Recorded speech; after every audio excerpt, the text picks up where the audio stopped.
강혜신의 오늘의 미국.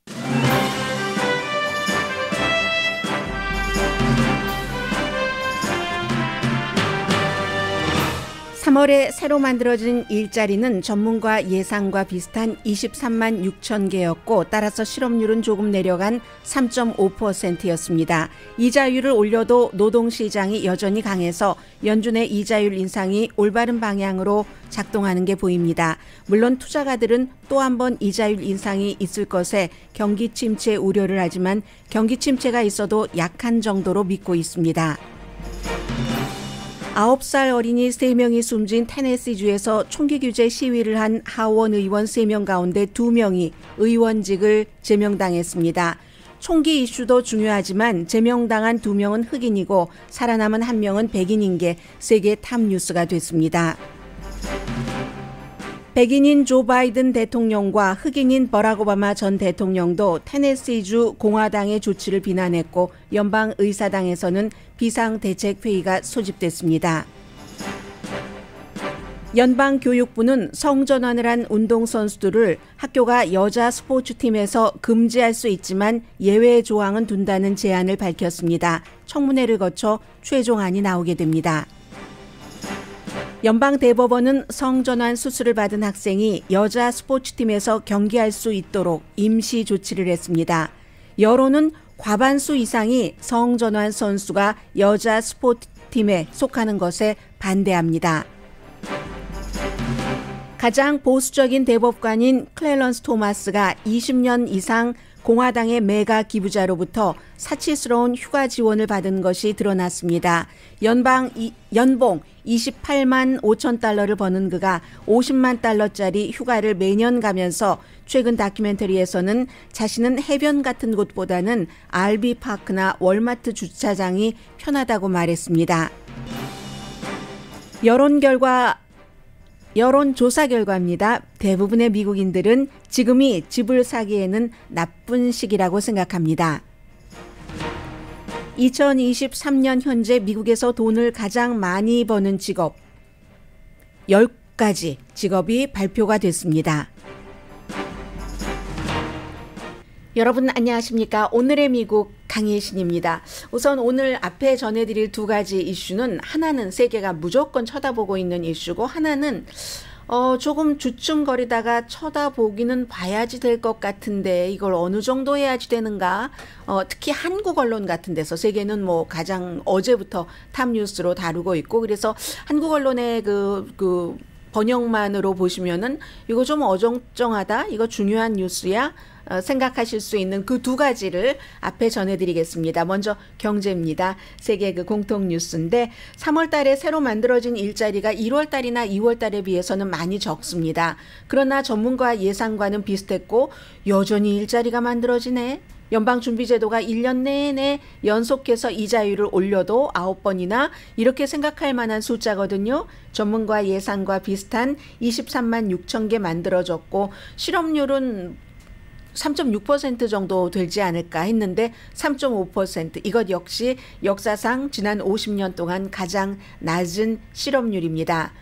전문가가 23만 8천 개 예상했는데 23만 6천 개니까 뭐 거의 맞았다 이렇게 보시면 될 것 같고요.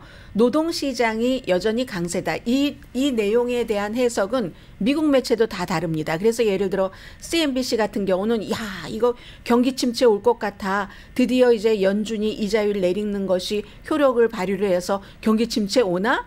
이렇게 헤드라인 비슷하게 써놓고도 나중에 CNBC의 기사를 봐도 그런데 만일의 경우 경기 침체가 와도 아주 약하게 이 정도거든요.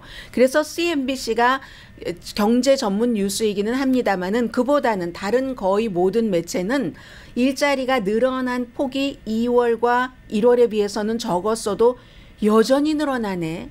그만큼 노동시장이 탄력이 있다는데 더 중심을 두고 있습니다. CNBC를 제외한 다른 매체는 그렇습니다.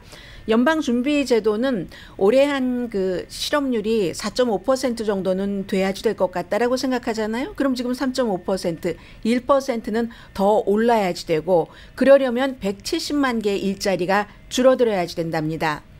그리고 이제 또 중요한 것은 임금 차이잖아요. 4월 1일에 끝난 주에 실업수당 청구는 18,000명이 줄어들었습니다. 22만 8천 건이었고 앞으로 조금 늘어날 것으로 예상되죠. 왜냐하면 이 임금 시간당 늘어난 임금이라든가 실업수당 청구한 것은 실리콘밸리뱅크, 시그니처뱅크 여기까지가 완전히 포함되지 않았습니다. 3월 달에 일어난 일이지만 이게 이제 3월 말까지 다 보고 계산한 게 아니라 중순쯤에 마무리를 했기 때문에 그건 이제 조금 더 봐야지 되고요. 2월 달에는 3월 달보다 많은 31만 1000개 일자리가 만들어졌고 1월 달에는 엄청 놀랐었잖아요. 그때 50만 4천 개가 만들어져서 처음에는 뭐 51만 개라고 하다가 나중에 뭐 연준 의장도 날씨가 따뜻해서 그랬을 수 있을 것 같아요. 뭐 이런 설명은 내놨습니다. 아무튼 9번 연속 이자율을 올려도 노동시장은 지탱하고 있고 임금 성장은 뭐 늘어나긴 했지만 조금입니다. 이것도 연방준비제도가 좋아하는 거죠. 왜냐하면 나중에 이자율 올해 한 번 더 올려야지 되는데 어떡하지? 할 때 이걸 이제 눈치를 안 봐도 되는 겁니다. 노동시장이나 이런데. 그래서 시간당 소득은 지난 3개월 이건 이제 3개월을 주로 보는데 시간당 9센트가 올라서 0.3%랍니다. 해서 미국이 그 시간당 평균 임금이 이렇게 높습니까? 전 늘 최근에는 이거 보도해드리면서 항상 굉장히 세다 이렇게 생각을 하거든요. 캘리포니아주 뭐 최저임금 여러분들 아실 테고 그것보다 훨씬 높은 물론 많이 버는 사람이 있어서 그렇겠지만 시간당 평균 사람들이 버는 돈이 33달러 18센트 제가 대강 계산해 보니까 뭐 8시간 일한다고 하고 일주일에 닷새 그러면 뭐 일주일에 1000불 정도 그러면 한 달에 4000불이 넘는다는 얘기죠. 그렇게 나오고 연간으로는 임금 성장이 4.2% 아직도 인플레이션을 따라잡지 못하고 있습니다. 그러니까 이것도 물가 안정에는 괜찮겠네. 임금이 너무 많이 오르면 사람들이 물건 많이 사도 별로 신경 안 쓰잖아요. 그래서 이것조차도 연준에게는 조금 좋다 하는 것이고 근무 시간은 조금 줄어들었습니다. 일주일에 평균 34.4시간. 한국은 지금 뭐 60시간을 얘기를 하는데 69시간이라고 했다가 60시간 이상은 안 돼요. 이렇게 얘기하는데 그거에 비하면 엄청나게 적은 거죠. 보통 이제 40시간에서 뭐 프랑스 같은 나라는 더 적고 미국이 평균 34.4시간인데 2022년 11월이요. 지난해 11월 달에 36.9시간이었습니다. 일주일에 일하는 평균 시간이. 그런데 지금 그러면 2시간 줄어든 거잖아요. 2시간 이상. 그리고 2020년 1월 팬데믹 직전에는 37.5시간이었거든요. 사람들이 팬데믹 이후와 이전이 모든 것이 너무 많이 달라졌습니다. 웬만하면 일을 조금 줄이는 그런 쪽으로 가는 거죠. 물론 돈 많이 버는 사람들이 일을 조금 많이 하긴 해요. 고소득 상위 예를 들어서 10%? 아니 10%가 아니라 그 정도 된다고도 볼 수 있겠네요. 14만 달러 이상 버는 사람은 2019년도에는 일주일에 한 44.7시간 일했는데 이것도 줄어들었습니다. 2022년에는 43.2시간으로 줄어들었고 그런데 뭐 돈을 그렇게 많이 버니까요. 가장 일자리가 많이 늘어난 곳은 레저와 호텔. 이것도 지난 6개월 평균은 뭐 한 달에 한 9만 5천 개 정도는 늘어났었는데 그것보다는 작습니다. 7만 2천 개, 그 다음이 공무원 4만 7천 개, 전문직 비즈니스 서비스 3만 9천 개, 헬스케어 3만 4천 개. 그런데 여기서 가장 많이 줄어든 것이 소매입니다. 소매는 1만 5천 개가 줄어들었고요. 건축도 소매 다음으로 제조, 파이낸셜 액티비티 이런 것들도 조금 줄어들었습니다. 아무튼 연방준비제도에는 오늘의 일자리 만들어진 것, 실업률 또 일하는 근로소득 좀 오르고 한 것이 다시 한번 체크를 하는 겁니다. 그래서 오늘도 전문가들은 아마도 다음에 한 번 더 0.25%포인트를 올리지 않을까 이렇게 생각을 하니까 투자가들이 그렇기 때문에 투자가들이 걱정한다는 것이고 따라서 CNBC의 보도가 이거 경기 침체가 있을지 몰라요. 왜냐하면 투자가들이 많이 보고 하는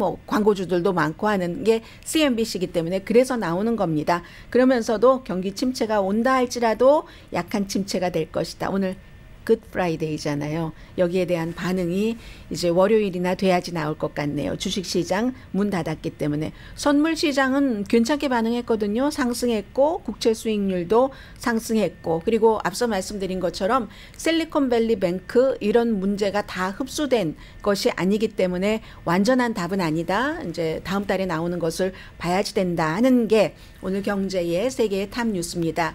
그리고 지금부터는 어제부터 지금 이 시간까지 미국과 세계에서 가장 많이 들여다보고 있는 것은 바로 테네시 주인데, 테네시 주 정부가 당연히 이제 공화당이 다수당이에요. 거기서 3명의 민주당 의원을 제명시킬 것인가. 왜냐하면 총기 규제 해야지 됩니다. 행동하지 않으면 평화가 없습니다 하고 시위대들이 한 7,000명 이상이 시위를 했다고 하죠. 왜냐하면은 거기서 커버넌트 스쿨에서 9살짜리 3명과 또 성인 60대의 3명이 숨졌기 때문에, 그래서 하는데도 의사당 안에서는 계속 그냥 의장이 일만 하고 있으니까 민주당 의원들이 3명 가운데서 2명이 메가폰을 잡고 단상에 가서 이 발언권 없이 얘기를 했다는 겁니다. 그 일로 제명을 시켜버렸는데 실제로 2명이 제명당했고 1명은 제명당하지 않았거든요. 이건요, 총기 규제로 인한 제명에서 총기 규제와 정치인의 인종에 따른 제명, 이렇게 바뀌어버렸습니다. 어제 이후에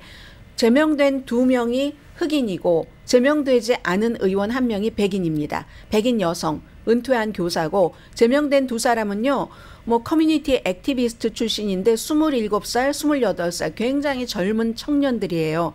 그래서 어제 이제 이 일이 있고 나서 30분이 있으니까 전국적으로 막 줌으로 공화당의 코커스들이, 정치인들이 막 미팅을 하고 했었거든요.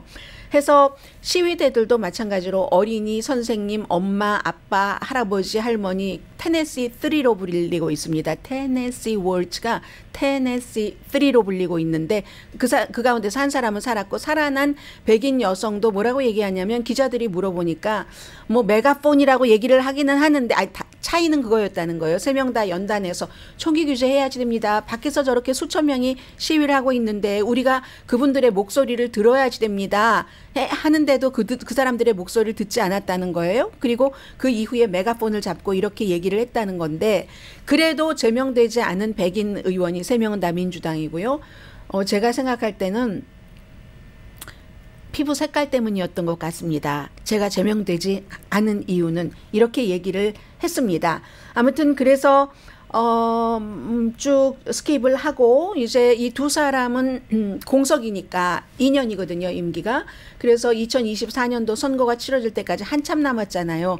그 공석을 임시로 시의회에서 누구를 이렇게 지명할 수도 있고, 그 지명하는데 시의회에서 또 이 의원들을 다시 지명할 수도 있습니다. 그러면 이제 이게 또 공화당 하원 의장이 어떻게 할지, 이걸 승인을 할지 그것은 알 수 없으나 그런 과정이 있고, 또 이 2명의 의원들이 가만히 있겠습니까? 선거에도 또 출마하겠죠. 당선이 될지도 모릅니다. 왜냐하면 이 3사람이 내쉬빌, 그리고 멤피스, 락스빌 이런 그 대도시에서, 그리고 대도시니까 이게 민주당이죠. 왜냐하면 전체적으로 하원 의원 99명 가운데 75명이 테네시가 공화당이니까 다수당도 완전 슈퍼 다수당이잖아요. 그래서 이제 이 제명된 의원들도 선거에 나가기는 나갔겠지만 1800년대 이후 1800년대에 한 번 있었고요. 그때는 왜 그랬냐면, 그때 이미 미국에서는 노예제가 끝나고 과거에 노예였던 사람도 시민이 될 수 있다 하는 것을 통과시키는데 거기에 반대한 사람을 제명시켜 버렸거든요. 그 이후에는 공화당 의원 2명이 아주 불미스러운 심각한 일로 초당적으로 제명이 됐는데, 이번에 이 일이 제명까지 될 일이냐, 이 이슈가 있고, 어쨌든 그 이슈보다도 오히려 더 이젠 인종 문제가 굉장히 중요해졌습니다. 대부분의 주에서 의원들을 제명시킬 파워가 있지만 이런 일로 제명시키지는 않습니다. 조 바이든 대통령이 쇼킹하다. 3명의 어린이와 3명의 성인, 6명이 총격 사건에서 숨졌는데 테네시 바로 그곳에서 내시빌에서, 한 의원은 내시빌 출신이잖아요. 공화당 정치인들은, 테네시의 공화당 정치인들은 도대체 포커스를 어디에다가 두는 겁니까?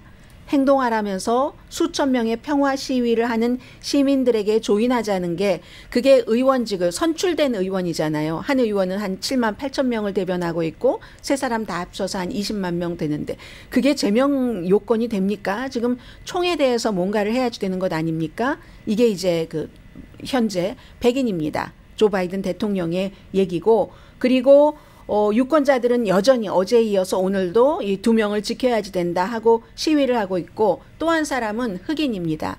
자신이 흑인이어서 연방 상원 의원이었을 때도 일리노이주에 어디 큰 기금 모금이나 파티에 가면 흑인이라고 턱시도도 입고 나비 넥타이 다 맸는데도 거기 참여한 백인들이 다 열쇠 주고 자기 자동차 파킹하라고 그런 것을 겪었던 남자. 그리고 흑인이 경찰의 총에 맞아서 백인 경찰의 총에 맞아서 숨진 청소년이 있으면 나에게 아들이 있으면 딸만 둘이잖아요. 누군지 이제 아셨죠? 나에게 아들이 있으면 바로 저 얼굴이었을지 모른다 라고 얘기를 했고 샌디욱 초등학교에서 어린 학생들이 숨졌을 때 대국민 연설을 할 때는 참으려고 했어도 눈물을 참지 못하고 흘려버리고 눈물을 찍어내렸죠. 찍어내리고만 버락 오바마 전이고 유일하게 흑인 대통령이 공화당 정치인들이 이런 일로 민주당의 의원들 2명을 제명한 것은 나약함의 신호다. 강함이 아니라 나약함이다.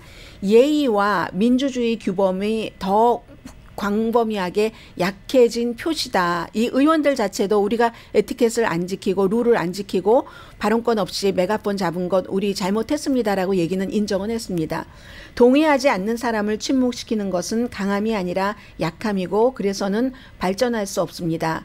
미국이라는 국가가 평화로운 시위 위에 세워졌습니다. 선출된 정치인 누구라도 목소리를 높였다는 이유만으로 정치인 자리를 박탈당하지 않습니다. 특히 그들이 우리 아이들 편에서 목소리를 높였다면.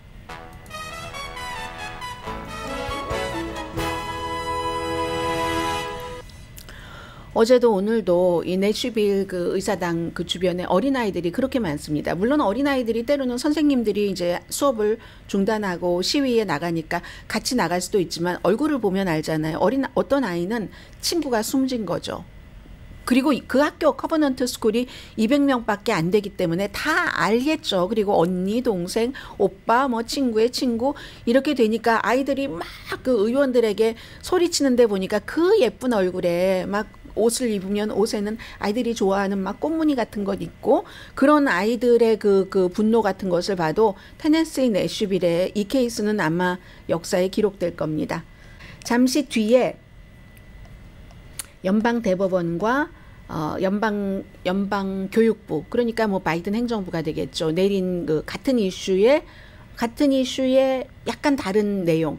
이 내용은 사실은 오늘의 미국을 듣고 계시는 분들 가운데서 이제 자녀들이 다 자라서 초등학교, 중학교, 대학교, 뭐 고등학교 다닐 그럴 분들이 안 계실 분들도 계시지만 우리의 그 미국의 모습이거든요. 그리고 이건 이제 점점 이런 이슈들은 별로 피해보고 싶기도 할 수도 있지만 불편한 거예요. 말하기가. 불편한 이슈이기는 하지만 계속 이어질 그럴 이슈 잠시 뒤에 전해드립니다. 그리고 너무나도 놀라운 한 가지 사실도 보도해드립니다.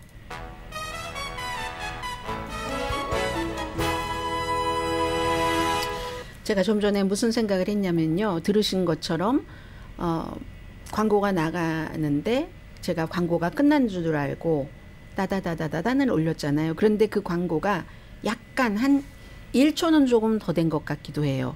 그 정도로 떴잖아요. 그러니까 제가 생각할 때는 다음부터는 내가 이걸 기억을 해서 이런 그 완벽하지 않은 조건에서도 기억했다가 그만큼 딱 보고 있다가 해야지 되겠다는 그런 생각. 모든 조건이 내가 일을 하는데 완전할 수는 없잖아요. 그러니까 완전하지 않은 것을 메울 수 있는 능력이 사람에게는 있기 때문에 잊어버리면 어떨지 모르지만 제가 안 잊어버리면 위셔 임플란트와 알렉스 차 변호사 사이에는 2초가 뜬다 하는 걸 기억하고 있어야 되겠어요. 그런데 아마 제가 그렇게 하기 전에 또 이게 그 컴퓨터가 다 고쳐지리라고 생각이 되고요. 지금 정치도 들어갑니다. 여기에는 뭐 민주당이라고 해서 항상 민주당이 원하는 안건을 그때그때 전부 밀어붙이느냐 절대 그거 아니거든요. 분위기 봐가면서 합니다. 바이든 행정부도 마찬가지고 바이든 행정부가 이것을 지난해 5월 달에 어떻게 해보려고 하다가 중간 선거가 있는데 그때 하면은 좀 표가 떨어질 것 같아서 미뤄뒀었던 겁니다. 뭐냐면 이제 성전환을 한 학생이 특히 그 태어나긴 남자인데 여자로 성전환을 했는데 학교 스포츠 여자팀에 들어가고 싶어 하잖아요. 그런 경우에는 뭐 여러 가지 이유 뭐 생각이 다 있는 것 아니시겠어요? 아마 기본적으로 신체적으로 원래 남자로 태어났다면 이게 지금까지도 남성성이 그 남자가 갖고 있는 힘에 있어서의 여자보다 강함이 남아있기 때문에 우리 학교 팀에 마이너스가 되는 게 아닌가 기타 등등 이런 생각들을 많이 하실 텐데 이걸 행정부에서 오늘 아침에 발표를 했는데 아직까지 이제 한 달 동안 여러분들의 의견을 듣는답니다. 청문회를 듣고 뭐 5월쯤에 최종적인 결정을 한다고 하는데 학교가 성전환을 한 학생들을 스포츠팀에서 민주당인데 금지할 수 있다. 금지할 수 없다고 얘기를 할 것 같죠. 금지할 수 있다. 그런데 예외를 둔다. 이게 바이든 행정부의 성격을 가장 잘 보여주는 겁니다. 민주당은 분명히 맞는데 극좌인 민주당은 아니라는 얘기입니다. 그래서 예를 들면 뭐 공평함, 그 학생이 꼭 그 스포츠 팀에 들어가야 된다던가 그런데 그럼에도 불구하고 그 스포츠 팀에 그 학생이 들어갔었을 때 경쟁이 심하잖아요. 고등학교, 대학교 되면은 스포츠가 얼마나 대단합니까? 고등학교 때 또 잘해가지고 대학도 가야지 되고 하는데 그렇게 될 경우 이게 여러 가지로 공정한가? 그리고 그 학생이 들어갔을 때 스포츠 경기를 하다가 누가 다칠 확률이 높아지지는 않는가? 이 모든 것을 고려를 해서 학교가 이건 금지해야지 마땅하다 하면 금지를 할 수 있도록 한다. 이게 지금 교육부의 방침입니다. 가능하면은 다양한 요소를 고려를 해서 성전환을 한 학생들에게도 뭐 무조건 딱 막아버리는 이런 것은 없는 그건 이제 차별이라고도 볼 수 있으니까요. 1970년도에 만들어진 뭐 성별 뭐에 대한 차별에 저촉되기 때문에 그렇다는 겁니다. 그러면은 어떤 학교는 이 정책을 받아들여서 그걸 이제 요건에 맞아야지 된다는 거예요. 여기 또 돈도 들어갑니다. 정치만 들어가는 게 아니에요. 사립학교는 어떨지 모르지만 공립학교의 경우는 정부의 방침이 이렇다 할 때 정부의 방침에 따르지 않으면 기금을 주지 않잖아요. 교육기금을 주지 않는 건 아니지만 안 줄 수도 있잖아요. 그렇기 때문에 이게 중요하고 하이스쿨은 뭐 수영팀 같은 경우도 하이스쿨에 이제 수영팀이 많으니까 제한을 가능하긴 하겠죠. 그런데 뭐 중학교에서 무슨 킥볼 팀이 있다. 이거는 참 성전환한 학생을 막기가 애매하겠다. 연방 정부의 방침에 따르면 이렇게 그냥 짐작해보는 겁니다.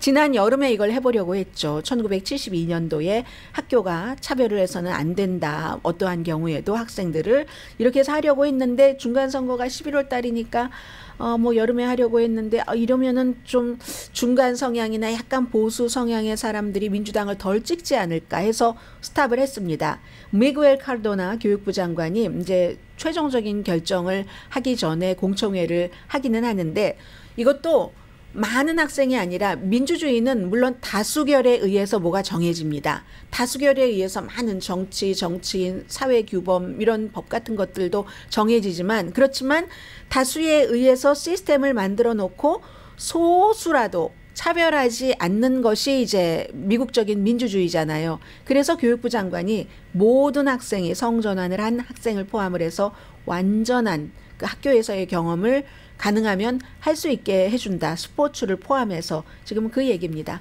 바이든 행정부 중도 방향으로 나간다고 말씀드렸고요. 지금 한 20개 주에서 이렇게 그 성전환한 학생들을 학교 스포츠팀, 여자팀에 가지 못하도록 뭐 여자로 성전환을 하고 남자 스포츠팀에 가는 경우는 드물지 않겠어요? 그래서 이제 지금 20개 주에서 그 같은 법을 만들었습니다. 이번 주에 뭐 캔사스는 주의회에서 유치원부터 대학교까지 완전히 뭐 금지하고 그럼 또 주지사가 거부하고 지금 이렇게 되는 골치 아픈 주들도 많이 있거든요.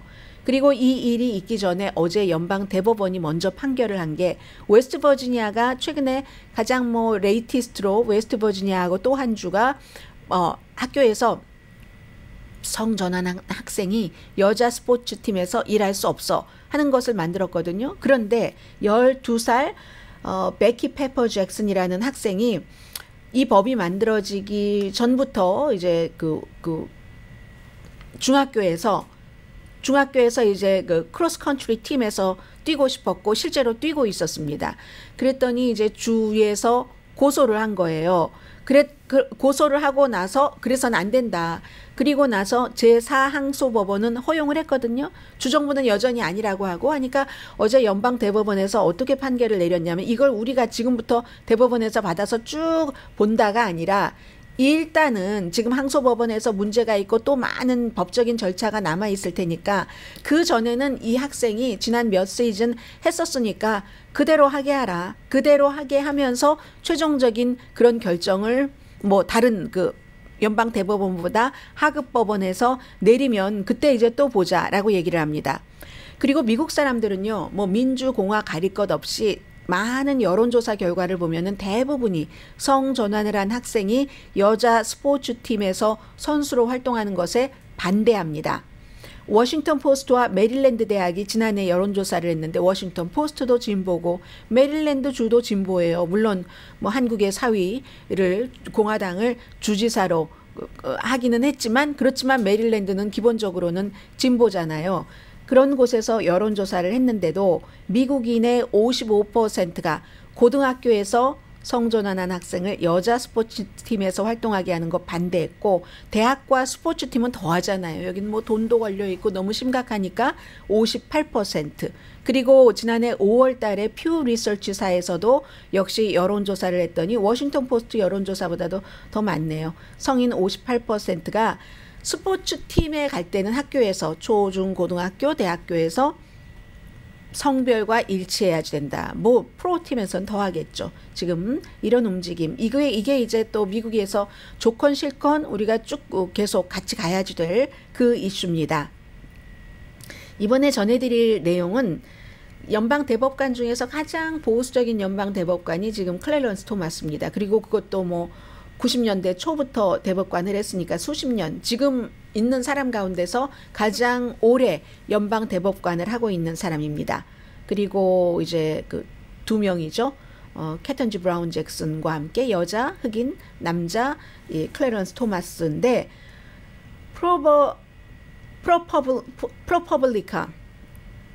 프로퍼블리카라는 이 매체가 참 중요한 일을 많이 해요. 심층 보도를 하고 그리고 무슨 뭐 여러 가지 비리 같은 것을 아주 너무너무 열심히 취재를 해서 누구도 거부할 수 없는 그런 정도로 취재를 하는데 가장 보수적인 클래런스 토마스가 오랜 동안 무슨 연방 대법원에도 다 윤리 규정이 있지 않겠어요? 그런데 윤리 규정에 선물을 어디서 얼마 받았다 하는 것도 최근에는 보고하지 않고 그게 왜냐하면 몇 년 전에 로스앤젤레스 타임스가 이 사람이 고가를 많이 받아 그 다음부터는 아예 나 화났다 이거죠. 강제성은 없나 보죠. 아예 보고도 하지 않는데 프로퍼블리카가 비행 기록 그리고 이 사람에게 기부를 한 사람의 여러 가지 그 내부 문서, 휴가 비용 등등 기부요. 그리고 사람들도 인터뷰도 하고 한 결과 아마도 연방 대법원의 대법관들의 재정 보고 규정을 위반했을 가능성이 높답니다.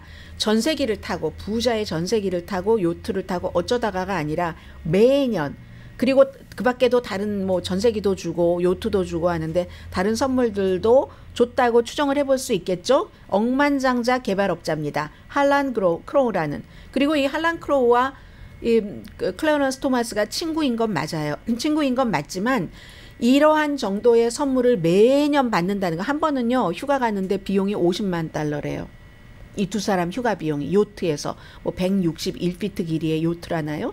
그 요트에서 전에 일했었던 15명의 승무원과도 프로퍼블리카가 전부 인터뷰를 했습니다. 그런 정도. 그리고 뭐 텍사스의 목장, 그 사람의 목장에서 또 뭐 캘리포니아주의 남자만 가는 그런 그 남자 온리 캘리포니아 뭐 리트리트 뭐 이런 것들도 갔고요. 또 매년 일주일은 이 개발업자의 개인 별장 뉴욕에 있는 뭐 그 앤디론덱 마운틴에 있는 뭐 그 북부에 아주 뭐 그런 데 있잖아요. 거기에서 휴가를 하고 해서 이 사람은 연봉 $285,000인데 휴가 한 번의 비용에 뭐 요트 등장하고 하면 $500,000 이 사람과 와이프 두 사람이 쓴 게 그런 정도가 된다는 겁니다. 이게 뭐 인도네시아의 스쿠버 강사 등등과 전부 인터뷰를 했는데 2004년 이후에는 딱 두 가지 선물만 보고를 했답니다. 그 가운데 하나가 뭐 예일 법대에서 뭐 530만 달러 정도 상 받은 거라고 하는데, 가장 영향력 있는 연방 대법관이 이제 이런 일이 있다고 프로퍼블리카가 딱 그 보도를 하고 나니까 뭐 민주당에서의 반응을 말해 뭐 하겠습니까? 세출 그 위원장 등은 조치 취한다. 알렉산더 오카시오 코르테스 같은 사람은 야, 이건 당과 당파를 넘어선 거다. 부패의 정도가 샤킹하다. 거의 만화 수준이다. 탄핵돼야 된다. 드라마틱한 변화가 있어야 되는데, 아니면 존 로버츠 대법원장의 연방 대법원은 부패, 민주주의 잠식, 인권 위반으로 알려질 것이다. 이거는 이제 본인의 생각이고요. 알렉산드리아 오카시오 코르테스 탄핵이 되겠습니까? 공화당이 하원이 다수당인데, 공화당의 가장 보수적인 낙태를 포함해서 총기를 포함해서 모든 것을 다 막아주고 있는, 정말 그야말로 방패막이가 되고 있는 클래런스 토마스 그 탄핵을 시작을 하겠습니까? 안 하죠. 그런데 미국 사람들이 최근에 계속 그 연방 대법원에 대한 신뢰가 낮아진다는 거 다 알고 계실 거고요. 47%만, 예전에는 연방 대법원 하면은 신뢰도가 무척 높았는데 이제는 47%만이 대단히 또는 뭐 적절한 수준으로 연방 대법원을 신뢰한다라고 얘기를 했습니다. 더군다나 지금 민주당에서 이렇게 막 난리를 치는 건요, 난리치다시피 합니다. 지금 어제부터. 왜 그러냐면 클래런스 토마스의 와이프가 지니 그 토마스가 원래 이 사람 아래서 일했었던 사람이거든요. 일했었던 사람이 아니 무슨 스텝이었어요. 의회 스텝이었는데 지니 토마스가 막 트럼프 전 대통령의 비서실장, 애리조나주의 공화당 정치인들 이런 사람들과 막 짬짬이 이렇게 해서 막 이메일, 텍스트도 주고받으면서 2020년도 선거는 부정선거야. 당신들이 뭘 해야 돼 하고 엄청나게 그 앞장서서 일을 했었던 사람이거든요. 클래런스 토마스가. 그러니까 민주당에서 당연히 아주 그 대단한 반응을 지금 보이고 있는데, 저는 그보다는 최근에 나온 그 다큐멘터리 가운데서 92년부터군요. 대법관을 했는데 저는 뭐 해변 이런 데보다 아주 굉장히 수수하다는 걸 나타내고 싶은 거죠. 28만 5천 달러 연봉이고 해변 뭐 막 그런 데보다는 RV, 그 recreation vehicle, 그 뭐 파킹랏이나 월마트 파킹랏 이런 데가 저는 더 좋습니다. 이렇게 얘기를 했거든요. 그런데 그 다큐멘터리도 한 번에 50만 달러 여행 비용, 휴가 비용 된 그 억만장자가 다큐멘터리를 만드는 비용을 댔답니다. 저는 그런 거는 얄미워요. 네, 왜 그냥 왜 내가 그럴 자격이 있지 뭐 이러는 게 아니라 나는 이런 소박함이 좋아요 하면서 가장 화려한 휴가만을 골라 하면은 그 말 언행이 일치가 안 되잖아요. 28만 5천 달러. 로스앤젤레스의 교육감은 44만 달러. 대통령보다도 조금 많네요. 대통령도 뭐 44만 지금 조금 올랐나요? 인플레이션 있으니까 조금 올랐겠네요. LA 교육감이 대통령과 비슷하고 연방 대법관은 28만 달러. 연방 상원의원, 연방 하원의원은 연방 대법관보다 낮은 연봉을 받고 일합니다.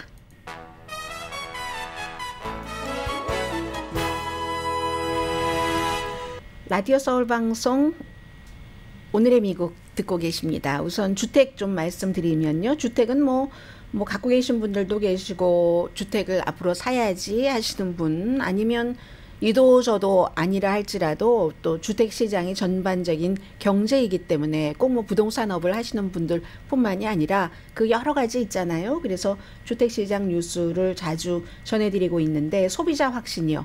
주택에 대한, 주택 시장에 대한 지난달에 역사상 거의 최저 수준이었네요. 정말로 최저는 지난해 10월 달이었고요. 그때는 막 지금은 어느 정도 면역이 됐지만 이자율 한창 올리기 시작해서 막 고조였었을 때였잖아요. 그래서 10월 달 이후에 지금 최저 주택 내가 지금 사야지 돼? 아니요. 살 때가 아니에요. 이렇게 생각하는 사람들이 대부분의 설문조사에서 나온다는 겁니다. 페니메요. 그 주택 구매 심리 지수는 3월 달에 2월 달에 비해서는 조금 올랐지만 그래도 79%가 지금 집 사기 나쁜 시기죠. 왜 그렇겠어요?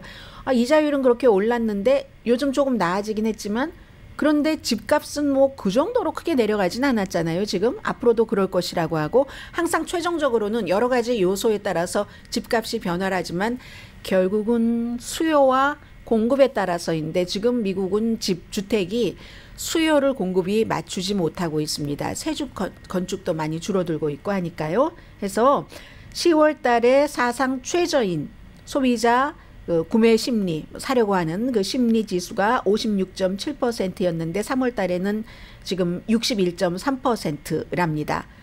확신이 점점 내려가고 있대요. 그런데 이제 최근 은행 사태에도 불구하고 뭐 아무튼 조금 괜찮은 것 같았다가 역사상 최저치에 가까운 이 정도. 그리고 이게 지금 봄이면은 집 보러 다니는 시기잖아요. 그러니까 이제 그렇고 집 리스트도 워낙에 내가 이 정도에 지금 파는 게 맞아? 차라리 그때 팔 걸. 재작년에 말이야 우리 옆집이 100만 달러 넘게 팔았는데 지금은 그것보다 10만 달러 이상이 싸졌어. 이거 지금 내가 내놔야 돼. 내놓고 어디로 가? 뭐 여러분의 얘기 있잖아요. 그래서 리스트도 좀 약하고 이자율이 조금 내려가도 그 이자율 조금 내려간 것만큼 또 값이 막 매력적이지 않기 때문에 모기지 신청 건수가 일주일 전보다 4.1%가 내려갔답니다. 기준금리는요, 이자율 4주일 연속 지금 뭐 4월 6일 현재 6.28% 모기지 그렇게 되고요. 아무튼 올해에도 지금 벌써 4월 초니까 주택 판매가 올해 말까지도 그다지 활발하게 돌아오지는 않을 것이다. 좀 억제할 것이다. 이렇게 예상들을 한다는 겁니다. 그래서 우리가 무슨 소비자 구매 심리 지수 이런 것을 보는 거죠. 그러니까 오래 버텨야죠. 버티다 보면은 또 이게 회전이 되니까 결국은요. 미국 사람들 돈 버는 것도 중요하지만 무슨 뭐 일의 의미도 중요하게 생각한다. 이런 얘기들 많이 하고 실제로 그렇습니다. 그렇긴 한데 그래도 뭐 어떤 직업이 돈을 많이 벌어? 어느 정도 잘하고 나면은 인간이 인간답게 살려면 돈이 필요하니까 더 이상 드릴 필요가 없는 말씀이잖아요. 그래서 오늘 센서스와 노동부의 자료를 더 힐이 쭉 분석을 했네요. 분석을 해서 정리를 해놓은 걸 보니까 저는 뭐 일일이 자세히 말씀드리지는 않겠지만 제일 많이 버는 사람부터 얘기해 볼까요? 스페셜리스트 닥터, 전문의네요. 평균 제가 생각했던 것보단 적습니다. 21만 8천 달러를 번다고 하거든요. 이건 뭐 병원에 소속돼 있고 이런 사람들이 많아서 그렇겠죠. 본인 개업인은 이거보다 더 벌 수도 있고 아니면 못 벌 수도 있고 그건 이제 의사에 따라서 다른데 평균이 21만 8천 달러라는 겁니다. 무슨 뭐 심장, 피부과, 방사선학까지 등등 다양하고 마취과는 평균 27만 뭐 1,000달러 정도로 마취과가 뭐 가장 높은 것은 여러분들 다 알고 계시고요. 그리고 뭐 외과 의사 마찬가지고요. 두 번째가 정신과 의사랍니다. 평균 21만 7,000달러. 뭐 스페셜리스트들과 비슷하네요. 그리고 세 번째가 가정주치의인데요. 가정주치의 그리고 일반 뭐 내과 의사 이런 분들도 21만 4천 달러. 제가 아래는 다 떼버렸습니다. 그 정도가 되고 네 번째가 그 다음엔 의료계통이 아니네요. CEO의 평균 연봉이 21만 3천 달러. 21만 3천 달러. 뭐 CEO도 CEO 나름이죠. 애플의 CEO는 뭐 얼마나 받겠습니까? 다섯 번째가 다시 또 의사로 돌아오네요. 오럴 서전이니까 무슨 구강에 관한 거 또 이제 턱관절 이런 전문의들인데 한 21만 달러 정도를 받고 그리고 여섯 번째가 치과 교정의가 평균 20만 8천 달러를 받는답니다. 그리고 제가 지금 전해드리는 게 꼭 노동부하고 센서스뿐만이 아니라 US 뉴스 앤 월드 리포트도 여기에 가담을 했습니다. 일곱 번째가 마취 간호사, 마취의가 아니라 제일 많이 받는데 마취 간호사도 평균 20만 2천 달러. 여덟 번째 거의 의사네요. 소아과예요. 소아과 일반 소아과 19만 8천 달러. 아홉 번째가 의사에서 벗어나서 항공조종사, 부조종사, 비행 엔지니어 평균 19만 8천 달러. 열 번째 마지막으로 조금 새롭네요. 자연과학 어떻게 해야 되나요? 내추럴 사이언스 매니저. 자연과학 매니저 관리하는 사람 그리고 물리학에서의 연구와 개발 엔지니어링 공학 생명과학 연구, 라이프 사이언스, 생명과학 맞죠? 그런 곳이 평균 17만 3천 달러 이 정도를 받는답니다. 잠시 뒤에 뵙겠습니다.